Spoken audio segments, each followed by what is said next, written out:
Survey పిఠాపురంతో సహా కాకినాడ అన్ని parliament నియోజకవర్గంలోని అసెంబ్లీ నియోజకవర్గాలతో సహా 49 స్థానాల్లో రివర్స్ ఉంది మొదటి ఏడాదిలో అని. సరే, ఇప్పుడు అంత భయపడవలసిన అవసరం లేదు, ఇంకా 4 సంవత్సరాలు ఉన్నాయి ధీమాగా అనుకోవచ్చు.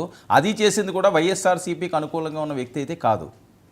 తెలుగుదేశం పార్టీ కూటమి అద్భుత విజయాన్ని సాధిస్తుందని చెప్పిన సర్వేయే ఏడాదిలో ఈ సర్వే చెప్పింది. అందువల్ల దీని మీద డిస్కషన్ అవుతున్నది. 49 మంది అట పిఠాపురంతో సహా. ఏం జరుగుతుంది అసలు? ముందుగా మీకు అలానే పెద్దల ప్రసాద్ గారికి, ఎమ్మెల్సీ శ్రీనివాస్ గారికి, ఆనంద్ సాగర్ గారికి అందరికి కూడా శుభ సాయంత్రం, నమస్కారం. 1 year అయింది. సరే, 1 year లో మనకి చాలా సర్వే సంస్థలు ఉన్నాయి రాష్ట్రంలో.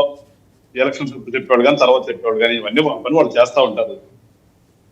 సరే, వాళ్ళు ఏం చేశారో, ఎట్లా చేశారో, ఎగనెస్ట్ ఉందని 1 year లోనే చెప్పడం అంటే అది ఒకసారి దాని గురించి మనం వేరేగా ఆలోచించాలి.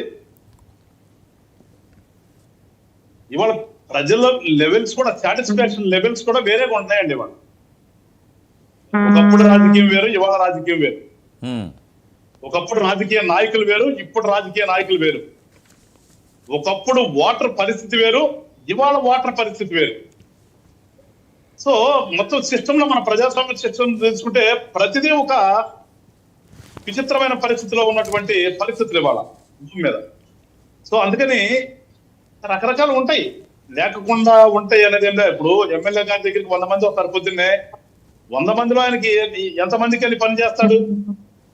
సో చేసే పని 100 మంది కోరికలతో వస్తే ఆ కోరికల్లో ఎన్ని ఎమ్మెల్యే గారు తీర్చగలిగిన ఉంటవి, ఇవన్నీ ఉంటాయి కదా. సో వాళ్ళు ఆ తీర్చలేని వాళ్ళు ఆటోమేటిక్ గా ఎగరఫ్గా మాట్లాడతారు. ఇదంతా అక్కడ ఉన్నటువంటి పరిస్థితి, అక్కడ ఉన్నటువంటి లెవెల్స్, వాళ్ళ సాటిస్ఫాక్షన్ లెవెల్స్ బట్టి. కాదు వెంకటేశ్వరరావు, ఇదేమి లాజిక్ ఇది? ఏ ఎమ్మెల్యే దగ్గరికన్నా 100 మంది వెళ్తే 100 మంది చేయరు కదా. అదేమి లాజిక్ కాదే.